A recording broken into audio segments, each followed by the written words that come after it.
হুজাই যোগান বিভাগত কমিছনৰ মুকলি বজাৰ।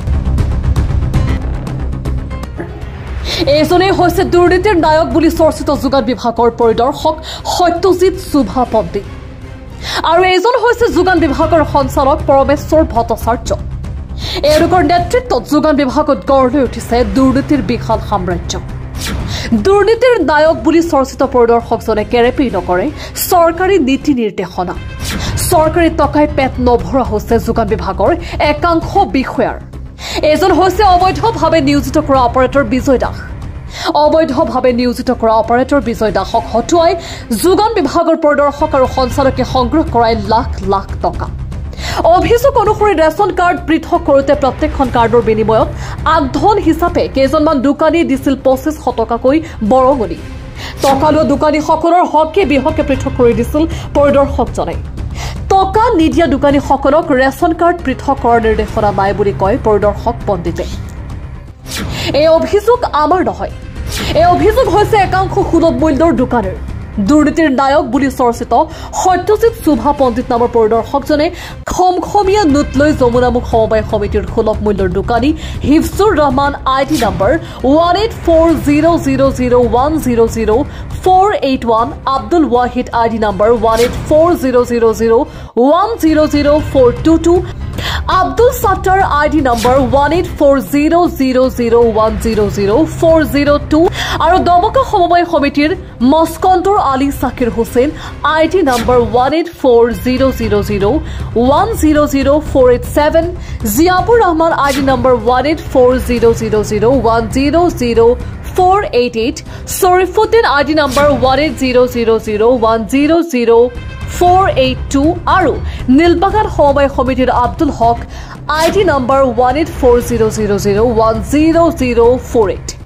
উক্ত সুলভ মূল্যৰ দোকানীসকলৰ আইডিত অক্টোবৰ আৰু নৱেম্বৰ মাহত যৌথ পৰিয়ালৰ ৰেচন কাৰ্ডৰ পৰা নাম কৰ্তন কৰি পঞ্চায়তৰ চিলেকশ্যন অবিহনেই অবৈধভাৱে টকাৰ বিনিময়ত ৰেচন কাৰ্ড বনাই দিয়াত একাংশ সুলভ মূল্যৰ দোকানী জাগুৰ খাই উঠিছে। একাংশ সুলভ মূল্যৰ দোকানীয়ে এই সন্দৰ্ভত বিচাৰিছে তদন্ত।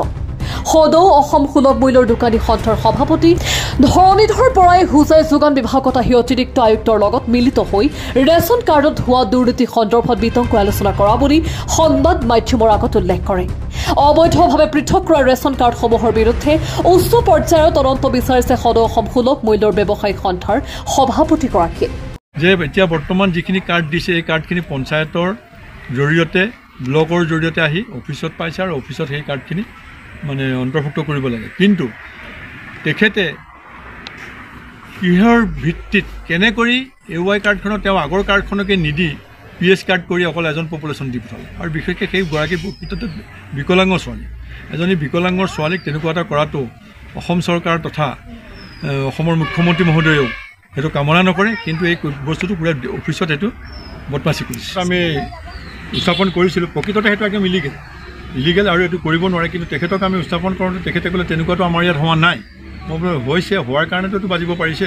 গতিকে এইটো প্ৰকৃততে ইলিগেল আৰু এইটো আপোনালোকৰ জৰিয়তে মই ভাবোঁ আপোনালোকৰ জৰিয়তে আপোনালোকেও জনসাধাৰণক দুখীয়া জনসাধাৰণক চৰকাৰে যিটো আশা কৰি পেলাই কাৰ্ড দিছে তেখেতসকলক আপোনালোকৰ জৰিয়তে সেই মানুহখিনি কাৰ্ড পোৱাটো ব্যৱস্থা কৰিব লাগে। কিয়নো পঞ্চায়তৰ পৰা যিখিনি কাৰ্ড আহিছে সেই কাৰ্ডখিনিৰ বাহিৰে আৰু বেলেগ কৰিব নোৱাৰে। এতিয়া গম পাইছোঁ কোনো দোকানীৰ তাত যথেষ্টখিনি কাৰ্ড সোমাইছে, কোনো দোকানীখনৰ অলৰেডি নৱেম্বৰ মাহত পপুলেশ্যনটো ডিলেট হৈ কাম হৈছে।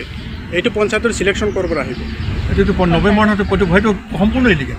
সেইটো সম্পূৰ্ণ ইলিগেল। এই ক্ষেত্ৰত কিন্তু এইটো বিভাগীয় কৰ্তৃপক্ষ জগৰীয়া, বিভাগীয় কৰ্তৃপক্ষ যায়। কিন্তু যিটো সময়ত অসমৰ মাননীয় মুখ্যমন্ত্ৰী মহোদয়ে তেখেত দক্ষ মুখ্যমন্ত্ৰী হিচাপে তেখেতে অসমৰ জনসাধাৰণ বা দুখীয়া পৰিয়ালখিনিৰ কাৰণে যিটো কাম কৰিবলৈ আগবাঢ়ি গৈছে, কিন্তু এই ক্ষেত্ৰত কিন্তু অফিচ কিছুমানত তেনেকুৱা মানে 2 নম্বৰ কৰি কিন্তু পইচাৰ লেনদেনো কৰিছে। মই গম পাইছোঁ পইচাৰ লেনদেনকে কৰি তেওঁলোকে এই কামখিনি কৰি আছে বুলি মই জানিব পাৰিছোঁ।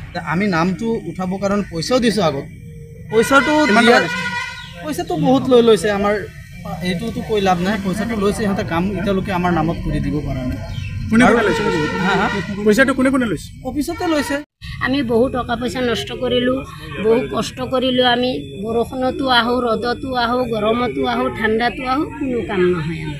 তেনেকৈ কৰি কৰি লাষ্টত আমাৰ কিছুমান হিতাধিকাৰীয়ে আমাৰ বৰমপুৰ সমষ্টিৰ সন্মানীয় বিধায়ক জিতু গোস্বামী ছাৰৰ ওচৰলৈ গৈছিল, গৈ অভিযোগ দিছিলে তেখেতৰ তাত পিছত মোক মাতি নিছিলে মই গ'লোঁ গৈ পেলাই ক'লোঁ যে ছাৰ এইখিনিৰ পৰা এইখিনি কাহিনী তেখেতে মোক জবাব বিচাৰিছিলে মই ক'লোঁ কাহিনীখিনি কোৱাৰ পিছত তেওঁ আমাৰ হোজাই জিলাৰ সুলভ মূল্য ব্যৱসায়ী সন্থাৰ সম্পাদিকা বাইদেউকো মাতি নিলে নি এখন দৰখাস্ত লিখি তেখেতে ADS ছাৰলৈ লিখি দিছিলে সেই দৰখাস্তখন লৈ আহি বহুত অপমান মানে বহুত মানসিকভাৱে টেনশ্যন পাইছোঁ কোনো ধৰণৰ সঁহাৰি পোৱা নাই বা বেলেগ বেলেগ পৰিয়ালৰ কথা কিন্তু আমি যিহেতু গোপন সূত্ৰে বা নেটৰ মতে আমি দেখা পালোঁ কেইজনমান দোকানীৰ নাম ইয়াত মই গাই দিছোঁ আপোনালোকক এই কামখিনি আমাৰ নৱেম্বৰ মাহত এইখিনি কাম হৈছে আপোনালোকক মই আইডিখিনি কৈ আছোঁ